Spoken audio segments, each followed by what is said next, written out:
मैं हूं इंद्रजीत संब्याल। मेरे इस YouTube channel talks with Inderjeet Sambyal में आपका स्वागत है। साथियों, आज हम बात करेंगे कि क्या 2024 में जब 4 जून को इस चुनाव के नतीजे आएंगे तो क्या उन नतीजों के बाद देश के वर्तमान प्रधानमंत्री क्या कुछ बड़ा करने वाले हैं। निस्संदेह आप ये यकीन मानिए कि 2024 में 4 जून के बाद जब एक बार पुनः श्री नरेंद्र मोदी इस देश की भागडोर संभालेंगे तो आप यकीन मानिए कि ये जो कार्यकाल होगा ये एक बड़ा निर्णायक कार्यकाल होगा प्रधानमंत्री नरेंद्र मोदी का, और इसके संकेत उन्होंने अभी से देना शुरू कर दिए हैं। आप देखिए, 2014 में जब प्रधानमंत्री नरेंद्र मोदी ने इस देश की बागडोर संभाली थी तो उस समय उन्होंने जो एक डीमोनेटाइजेशन का, जिसे नोटबंदी कहा जाता है, एक बड़ा निर्णय लिया था। और हालांकि उस समय कि यदि आप उस दौर का आंकलन करें तो उस समय जब लोगों की बड़ी बड़ी लाइनें बैंकों के बाहर लगने लगी, बड़ी प्रकार की हाय तौबा इस सारे देश में मचने लगी, और लोगों ने कहा कि देखिए ये कैसी सरकार है। और खासकर विपक्ष के कई नेताओं ने बड़े प्रहार उस समय नरेंद्र मोदी के ऊपर किए कि देखिए एक ऐसा निर्णय ले लिया है इस प्रधानमंत्री ने कि देश की आम जनमानस को सड़क पे लाके खड़ा कर दिया है। तो यकीन मानिए उस सारे जिस प्रकार के तीखे हमले उस समय विपक्ष के नेताओं ने उन पे किए और एक प्रकार का माहौल बनाने का पूरा प्रयास किया कि प्रधानमंत्री नरेंद्र मोदी ने देश को एक गहरे अंधकार में धकेला है, लेकिन लोगों ने उन तमाम बातों को दरकिनार किया।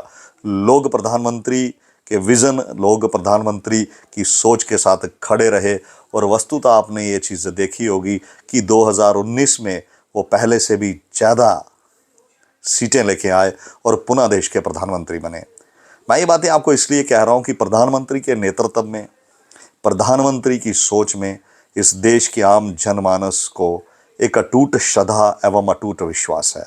और यकीन मानिए जब 2019 में उन्होंने कार्यकाल संभाला तो इसी कालखंड में आपने देखा होगा कि एक बड़ी महामारी से पूरा विश्व गुजरा, जिसे कोविड नामक महामारी थी, जिसे कोरोना कहा गया। एक फेज़ आई और इस पूरे फेज़ ने पूरे विश्व को तहस नहस करके रख दिया। और भारत जैसा विशाल देश जिसकी लगभग 1 अरब और 40 करोड़ के लगभग अब आबादी होने जा रही है, जब प्रधानमंत्री ने इस बड़े देश में लॉकडाउन लगाने का निर्णय लिया तो आपको याद होगा कि देश की तमाम विपक्षी पार्टियों ने इस बारे में भी काफ़ी हो हल्ला मचाया।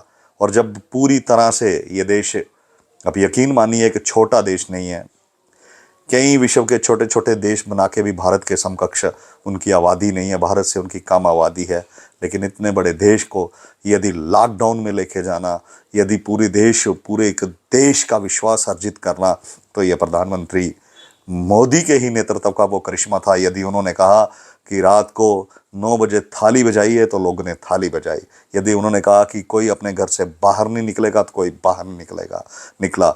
हालांकि उस समय कई विपक्ष के नेता, यहाँ तक कि कांग्रेस के नेता राहुल गांधी ने कोविड को मोविड तक कह दिया था, और कई लोगों ने तो जब कोरोना की जो वैक्सीन भारत ने ईजाद की और जिसकी सप्लाई पूरे विश्व में हुई, तो कई उस समय विपक्ष के नेताओं ने कहा था कि हम ये मोदी इंजेक्शन नहीं लगाएंगे, लेकिन बाद में उन्होंने वही इंजेक्शन लगाया और वही जो कोविड की वैक्सीन थी वो उसी वैक्सीन को लगा के सब ने अपने प्राण पखेरु बचाए, और वही कोविड की वैक्सीन बाद में कई देशों को एक्सपोर्ट हुई। तो कहने का ये मतलब है कि प्रधानमंत्री नरेंद्र मोदी के नेतृत्व में उनकी जो सोच है उसके साथ ये जनमानस खड़ा रहता है। चाहे व्यापारी लीजिए, जब जीएसटी लगाया गया तब भी हाय तौबा मचाई गई, लेकिन देश का प्रबुद्ध वर्ग, देश का व्यापारी वर्ग प्रधानमंत्री नरेंद्र मोदी और उसके सोच के साथ खड़ा रहा। और आज जो मैं आपसे बात करने जा रहा हूँ, मैं ये बात करने जा रहा हूँ कि 2024 के बाद मानिए प्रधानमंत्री, एक बात यकीन मानिए, अब भ्रष्टाचार के ऊपर एक फाइनल असॉल्ट होगा। ये आप यकीन मानिए, जिस प्रकार अभी आम आदमी पार्टी के कई बड़े नेता जेल में है, शराब घोटाले को लेकर आम आदमी पार्टी पूरी तरह से इस समय एक किस्म से उनका जो एक असिस्टव है वही उन्हें अपने असिस्टव के संघर्ष उसे बचाने के लिए लड़ाई लड़नी पड़ रही है। और दूसरी तरफ अभी लगभग 10 दिन पहले ही ईडी ने नेशनल हेराल्ड केस को लेकर लगभग 745 करोड़ की जो संपत्ति है वो संपत्ति जब्त की। और यकीन मानिए कि यह नेशनल हेराल्ड जो केस है इसमें कांग्रेस की पूर्व अध्यक्षा श्रीमती सोनिया गांधी, राहुल गांधी, ये सारे लोग इस समय बेल पे बाहर हैं। और यहाँ तक कि उनके जो जवाई राजा हैं रॉबर्ट वाड्रा, वो भी प्रॉपर्टीज़ के कई केस उन पे चल रहे हैं और वो उन्होंने भी बेल ले रखी हुई है। और यकीन मानिए प्रधानमंत्री ने हाल ही के अभी मतगणना होनी है, 4 जून के बाद नई सरकार बननी है, लेकिन प्रधानमंत्री श्री नरेंद्र मोदी ने अभी से ही उन्होंने जो आने वाले दिनों के 100 दिन होंगे जो उनकी नई सरकार के, उसके लिए उन्होंने अभी से ही एक प्लान करना शुरू कर दिया। और यहाँ तक ये भी जानकारी है कि उन्होंने पिछले दिनों जब आरबीआई के गवर्नर उनसे मिले तो उन्होंने आरबीआई के गवर्नर को इशारों में ये बात कह दी है कि अब देश में कुछ बड़े निर्णय लेने हैं और आप उन बड़े निर्णयों के लिए तैयार रहें। और ये बात यकीन मानिए जितने यहाँ तक प्रधानमंत्री नरेंद्र मोदी को या उनके जितनी भी कार्यशैली है, जब वो गुजरात के मुख्यमंत्री हैं और अब देश के प्रधानमंत्री बने हुए भी उन्हें 10 वर्ष हो गया। अब उनके कार्यकाल को मैंने बड़े निकट से देखा, उनके कार्यकाल का मैं बड़े निकट से अध्ययन करता हूँ। और मैं ये आपको दावे के साथ कह सकता हूँ कि ये 2024 का जो कार्यकाल होगा प्रधानमंत्री का, ये कोई साधारण कार्यकाल नहीं होगा। जितने भी भ्रष्टाचारी हैं, चाहे वो बिहार में आप लालू प्रसाद यादव का पूरा परिवार देख लीजिए, चाहे वो चारा घोटाला जिसमें अभी वो बेल में बाहर हैं, स्वास्थ्य कारणों से लालू प्रसाद यादव बेल से बाहर हैं, और नौकरी के बदले ज़मीन का ये जो एक घोटाला हुआ है जिसमें जब लालू प्रसाद यादव रेलवे मिनिस्टर थे तो रेलवे में नौकरी लेने के नाम से ज़मीन ली गई, उस प्रकार का एक बड़ा घोटाला, बड़ा स्कैम चल रहा है। आप यकीन मानिए कि इस कार्यकाल में इन सभी जितने भी जो घोटाले जिनमें हुए हैं इनके ऊपर बड़ी तेज़ी से कार्रवाई की जाएगी। और यकीन मानिए देश के किसी भी हिस्से में चाहे कितना भी बड़ा कोई राजनेता हो, वो अब कानूनी शिकंजों से बच नहीं पाएगा। और प्रधानमंत्री इस बारे में एक बड़ा स्पष्ट संदेश देना चाहते हैं कि कोई भी कानून से ऊपर नहीं है। और मैं आपको एक बात दावे से कह सकता हूँ कि इस कार्यकाल के शुरुआती ही दौर में ये चीज़ें आपको दिखाई देंगे कि बड़े बड़े मगरमच्छ जेल की सलाखों के पीछे जाएंगे। अब प्रधानमंत्री कतई इस मूड में नहीं है कि किसी को भी बख्शा जाए, क्योंकि अक्सर कई बार ये विपक्ष के नेता कहते हैं कि हमारे ऊपर देखिए 5-5 साल से केस चल रहे हैं, आखिर हमें क्यों नहीं गिरफ्तार किया जाता, क्यों नहीं अभी तक क्यों कार्रवाई नहीं हुई। कई बार कांग्रेस के प्रवक्ता भी डिबेट में आकर अक्सर कहते हैं कि देखिए अगर नेशनल हेराल्ड केस में सरकार के पास कुछ जानकारियां हैं या उनके पास आएँ तो सरकार को कार्रवाई करनी चाहिए, हमारे नेताओं के जेल के पीछे करना चाहिए। और खैर वो ये भूल जाते हैं कि कानून अपनी दृष्टि से अपने हिसाब से काम करता है। अरविंद केजरीवाल भी यही कहते थे कि अगर किसी में हिम्मत है तो मुझे गिरफ्तार करके बताएं, तो आखिर वो गिरफ्तार हुए। और अभी तक यहाँ की इस देश की जो मुख्य विपक्षी पार्टी है और इस देश की सबसे प्राचीन पार्टी कांग्रेस, उसका शीर्ष जो नेतृत्व है वो इस समय बेल पे बाहर है। और यकीन मानिए जम्मू कश्मीर से यदि आप शुरू कर दें, डॉक्टर फारूक अब्दुल्ला से लेके आप आगे तक चलते आए, जगन मोहन रेड्डी तक चलते आए, चंद्रशेखर राव तक चलते आए, इस देश में एक प्रकार से जिन भी नेताओं ने भ्रष्टाचार से काली कमाई की है वो काली कमाई बचने वाली नहीं है। और दूसरी जो सबसे बड़ा मुझे ये संकेत लग रहा है कि आने वाले दिनों में शायद जम्मू कश्मीर में के भी जो लेफ्टिनेंट गवर्नर है मनोज सिन्हा का ये भी जा रहा है कि शायद उन्हें भी 4 जून के बाद उन्हें भी बदला जाएगा। और चूंकि इस बार जो जनरल वीके सिंह है, जिन्हें जो गाजियाबाद से लगातार 2 बार सांसद थे, इस बार उन्हें चुनाव में टिकट नहीं दिया गया है। और अंदर खाते खबर ये है कि जनरल वीके सिंह को ये इशारा दे दिया गया है कि चुनावों के बाद उन्हें चूँकि उन्हें आर्मी का काफ़ी अनुभव है, वो lieutenant governor chief of the army staff रह चुके हैं, आर्मी और दूसरे इंटरनल सिक्योरिटी के विषयों के ऊपर उनकी काफ़ी महारत है। और ये कहा जा रहा है कि जम्मू कश्मीर में उन्हें अपॉइंट किया जा रहा है। और इस अपॉइंटमेंट का जो मुख्य कारण है कि अब प्रधानमंत्री कहीं ना कहीं जो पाक ऑक्युपाइड कश्मीर है उसके ऊपर भी उनकी पूरी नज़र है। और आप यकीन मानिए ज़्यादा दूर नहीं है प्रधानमंत्री, और अपने इस कार्यकाल में मुझे ये पूर्ण विश्वास है कि पाक ऑक्युपाइड जो कश्मीर है उसे भी पाकिस्तान से छीन लेंगे, क्योंकि वो जो सारा क्षेत्र है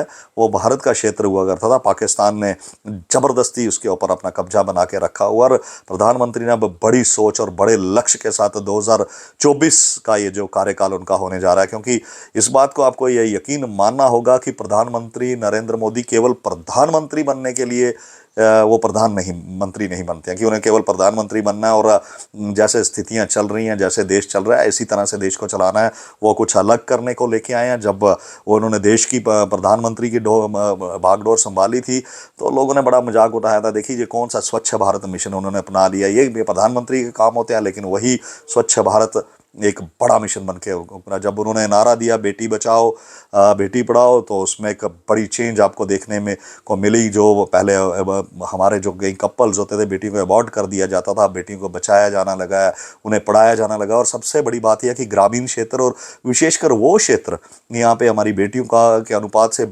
लड़कों का अनुपात ज़्यादा था, वहाँ पे एक बराबरी का स्तर, चाहे वो हरियाणा हो, पंजाब हो, वो अब लगभग वहाँ प्रधानमंत्री के इस कैंपेन से बड़ी स्थितियाँ सुधरी हैं। और तीसरी जो सबसे बड़ी बात आपने ये देखी कि जब भी वो कोई काम करते हैं तो फिर वो उस काम को ठान लेते हैं तो करके दिखा देते हैं।